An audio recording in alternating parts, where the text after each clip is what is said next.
এই পৃথিবীতে যারা যারা আল্লাহর কথা মতো চলে নাই, তাদের স্থান হবে জাহান্নামে। জাহান্নামে দুঃখ আর দুঃখ।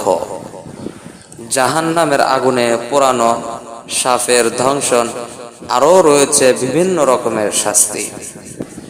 এই পৃথিবীতে যারা আল্লাহর হুকুম পালন করেছে তারা যাবে জান্নাতে।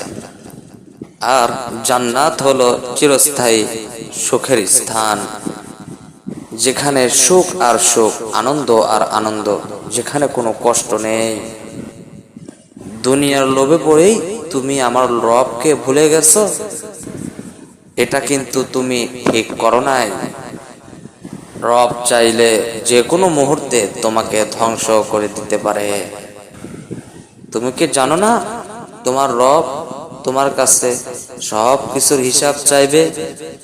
পরকালে যথাযথভাবে যদি তোমার রবের কাছে হিসাব না দিতে পারো, সেই দিন তোমার মতো হতভাগা আর কেউ হবে না।